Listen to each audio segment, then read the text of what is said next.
Lara sempre soube. Desde criança, desde pequena, ela sabia qual era o melhor caminho a trilhar para atingir os seus objetivos.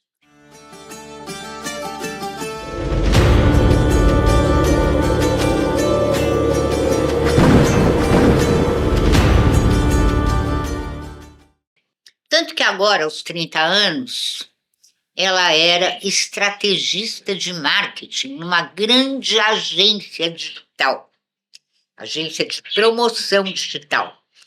E sempre acertava, né? Clientes difíceis, vídeos que viralizavam, ela sempre acertava.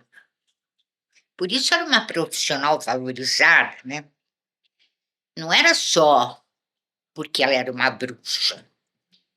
Isso também, porque ela sempre intuía as coisas, os caminhos, ela sabia o que o outro estava pensando, ela sabia como atingir o cliente.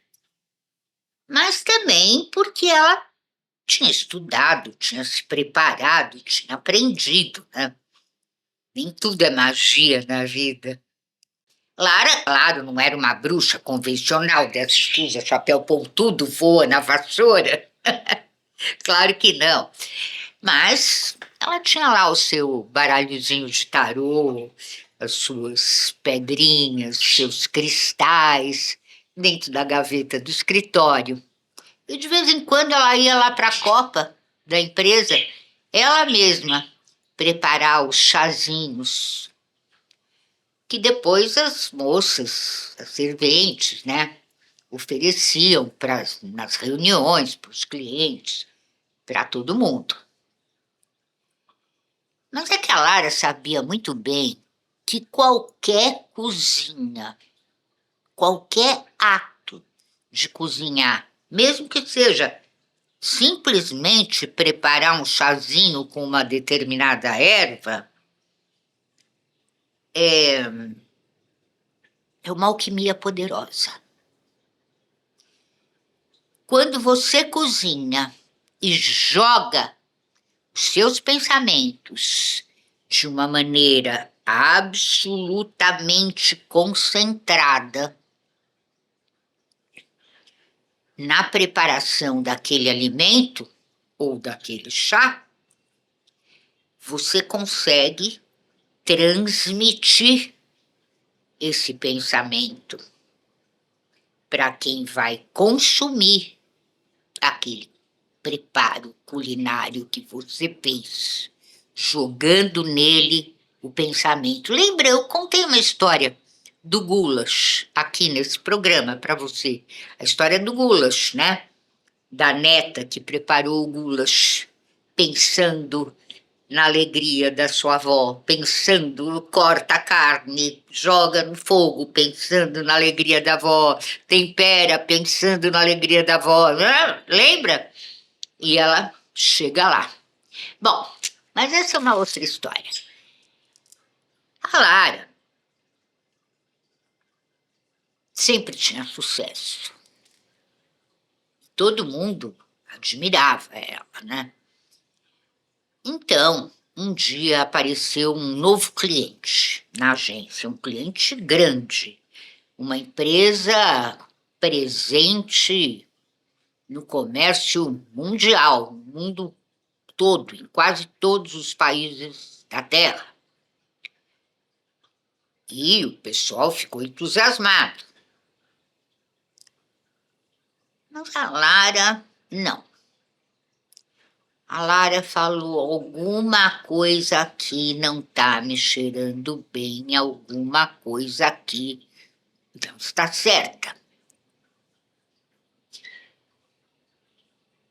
Em casa, a Lara tinha uma bola de cristal que lhe fora dada por uma outra bruxa famosa, a Circe. Um dia eu conto para você essa história da bola de cristal que a Circe deu para a Lara quando a Lara era uma menina ainda, adolescente, pré-adolescente. Mas aquela bola de cristal era muito mágica, porque ela ficava lá quietinha, não se manifestava, mas quando alguma coisa importante ela queria mostrar, de repente ela, por magia mesmo, se iluminava. E a Lara chegou em casa naquele dia, a bola estava toda iluminada. Ela foi lá olhar. E o que ela viu? Primeiro, um deserto. Depois, uma montanha enorme de roupas jogadas no chão. Toneladas de roupas. E a Lara disse: é isso. Eu sei o que é isso, eu sei o que é essa imagem. É no Chile, na cidade de Iquique, no deserto de Atacama. É o lixão do fast fashion. É fast fashion. Uma indústria de roupas, de moda, que produz muito rapidamente e a um custo o mais baixo possível, a última tendência da moda. Com roupas para serem usadas e logo descartadas, até porque elas não duram muito, porque elas não têm qualidade, elas são feitas, cortadas por máquina, né? Assim, montes de tecidos, corta tudo de uma vez, tudo mal feito, mal acabado, que é para ser usado, para ser visto, é a tendência, a linha da moda e logo jogado fora. Pois é, e tanta roupa consumida avidamente para você estar todo dia de acordo com a última tendência da moda e no dia seguinte jogar a roupa fora, é um consumo tão grande no mundo inteiro que causa isso. Peças que não são vendidas, que são descartadas, porque são produzidas aos milhares, peças que já foram usadas, pouco usadas, mas também são descartadas, e vão parar nos países do terceiro mundo. Toneladas e toneladas de roupa. E os países que recebem essas roupas, algumas são aproveitadas, são vendidas porque são novas, outras têm outro encaminhamento qualquer, mas a grande maioria dessas roupas vai parar no lixão. Então, o porto de Iquique, no Chile, recebe uma média de 60 toneladas de roupas por semana. E a maioria dessas roupas vão parar no deserto e ficam lá. A maioria é de tecido sintético, é de poliéster. Fica lá poluindo o ar, o ar, o solo, soltando microplásticos. É um desastre ambiental. E não é só em Atacama, no Chile.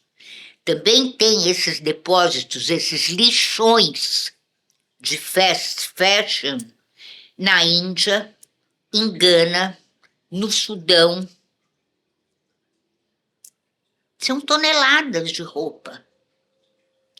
E era uma dessas empresas de fast fashion que queria ser agenciada digitalmente pela empresa onde trabalhava a Lara. A Lara pegou o baralho, perguntou: essa empresa tem etiquetas nos lixões de moda do mundo? E o baralho respondeu um sim desse tamanho. E ela foi para a internet pesquisar a empresa. Então estava lá só coisas maravilhosas, empresa enorme, empregava não sei quantas pessoas no mundo inteiro, produzia não sei quantas toneladas de roupa, blá, blá, blá. E produção com sustentabilidade. A empresa se orgulhando disso, mas e daí? No processo de fabricação, sustentabilidade. No resultado, poluição nos lixões. Não. A Lara falou, não, não, não. Eu não vou promover isso. Eu não vou contribuir para que o mundo continue consumindo desbragadamente, irresponsavelmente, uma modinha baratinha, oportunista, descartável. Não. Não. Eu não vou fazer isso. No dia seguinte, ela chegou para trabalhar e foi direto para a diretoria. Chegou lá e falou: quero falar com o diretor-geral, o Guimarães. E a secretária: mas ele está com a agenda daquele jeito, Lara. Você não vai conseguir falar com ele hoje. Não, mas é urgente, eu preciso falar com ele. E aí ela olhou fixamente nos olhos da secretária, e a secretária: tá bom, vou ver o que eu posso fazer. Entrou na sala do diretor, voltou e disse para a Lara: ele tem 5 minutos para você. Pode entrar. A Lara entrou,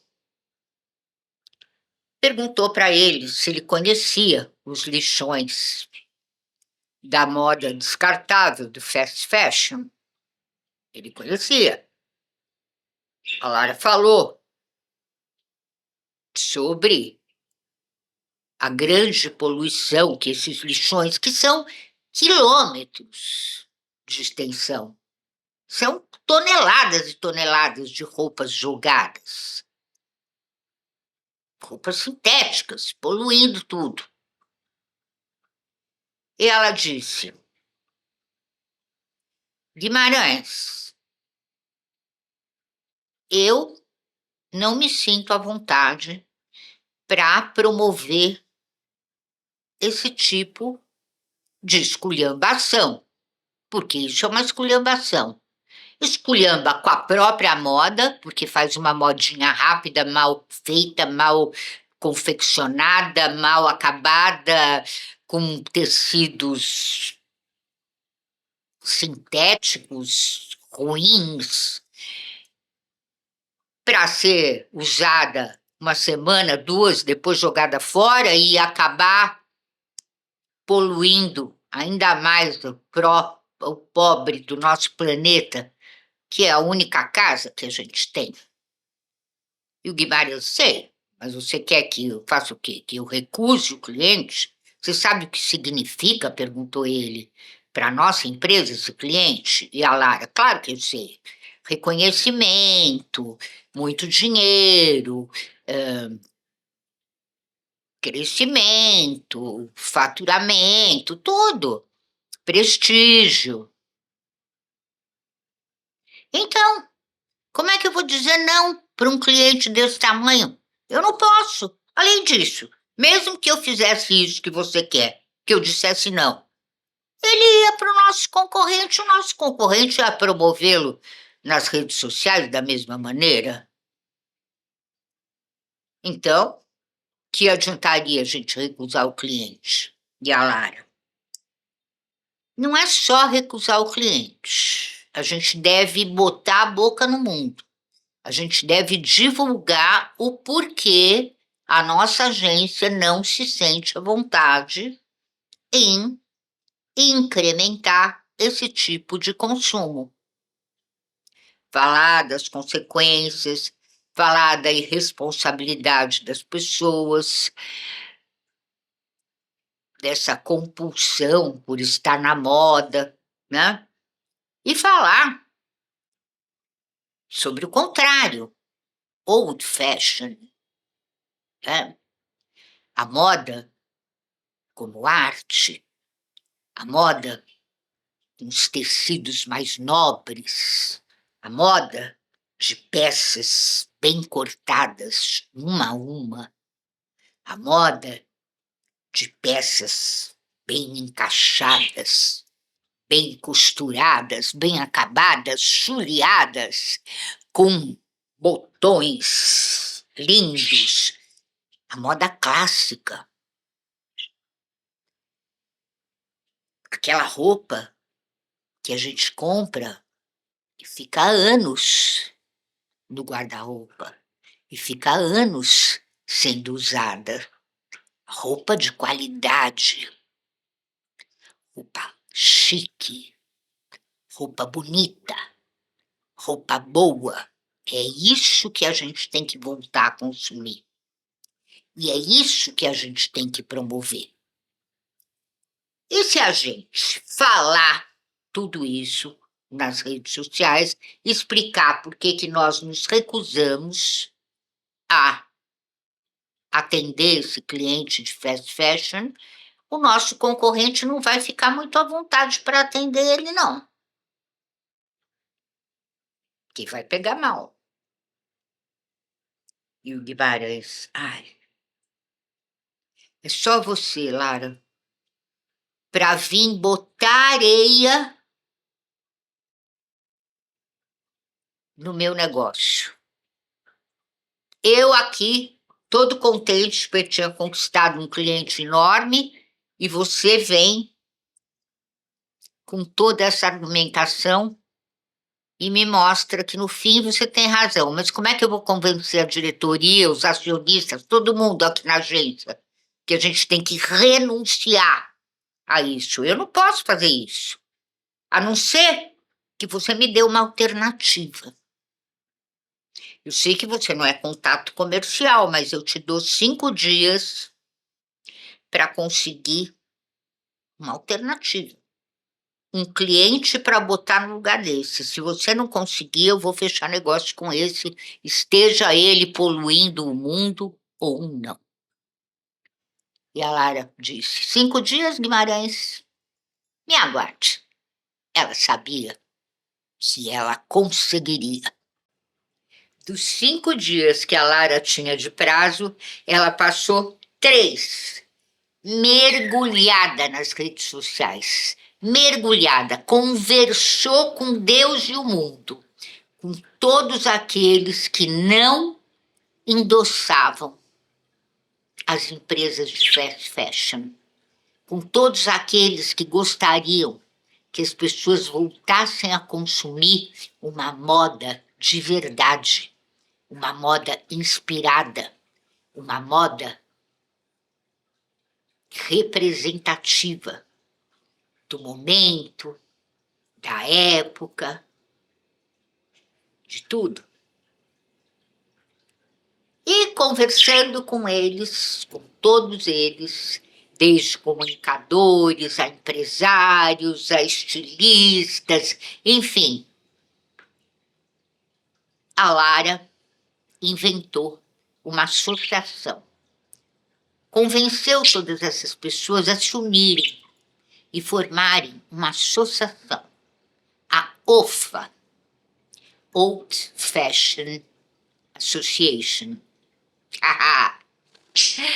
para justamente trabalhar no sentido de fazer as pessoas se conscientizarem do absurdo que é essa indústria de fast fashion. Quer dizer, trabalhar contra aquele que seria o seu cliente, né? Dar uma reviravolta, uma invertida em toda a situação. E as pessoas começaram a aderir a essa ideia da UFA. Então, 5 dias depois, ela entra na sala do Guimarães e diz: olha, tá aqui, eu fiz isso, eu tenho essas e essas empresas comigo, tenho esses e esses profissionais, esses e esses costureiros, estilistas, tenho muita gente disposta a entrar na associação que nós vamos fundar. E eu me prontifiquei a fazer toda a parte burocrática para criar essa associação. E, em troca, a associação vai usar a nossa agência para se divulgar e para vender essa ideia de old fashion e seus produtos, evidentemente, que vão custar muito mais caro do que a fast fashion, mas também vão dar muito mais gratificação para os consumidores e vão durar muito tempo. Custo-benefício bem mais alto. E o Guimarães, só você mesmo. Tá bom, eu vou convencer o resto da diretoria, nós vamos recusar essa empresa. Mas isso tem que valer a pena para nós, hein? E é você que é responsável por isso. Eu vou até mudar o seu cargo. Eu vou te colocar, além de estrategista de marketing, como também representante para novos negócios da nossa agência digital, tá bom? Aumento de salário e tudo certo. Em algumas semanas a associação estava montada.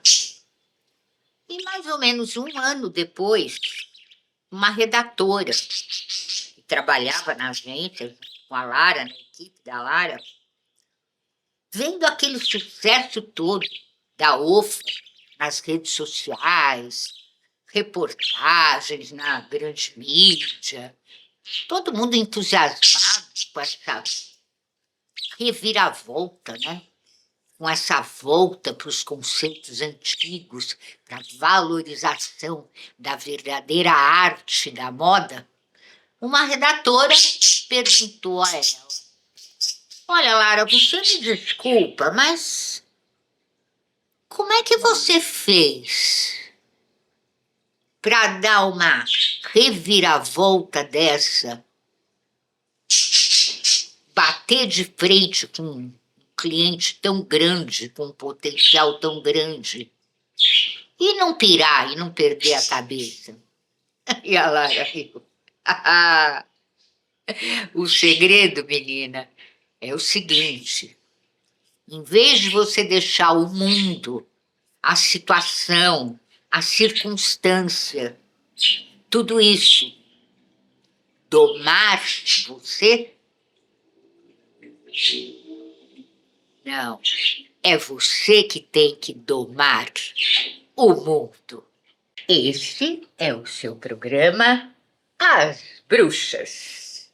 Todas as terças, às 8 da noite, aqui, na Janela da Paulista, na sua TV Paradise. E eu sou Isabel Fonte Vasconcelos Caetano. Sou escritora, tenho 24 livros publicados, estou sempre aqui com você, te contando alguma história de alguma bruxa de ontem, de hoje, de sempre. Poderosa! Então, gente, um bacio e até a próxima! Até a próxima!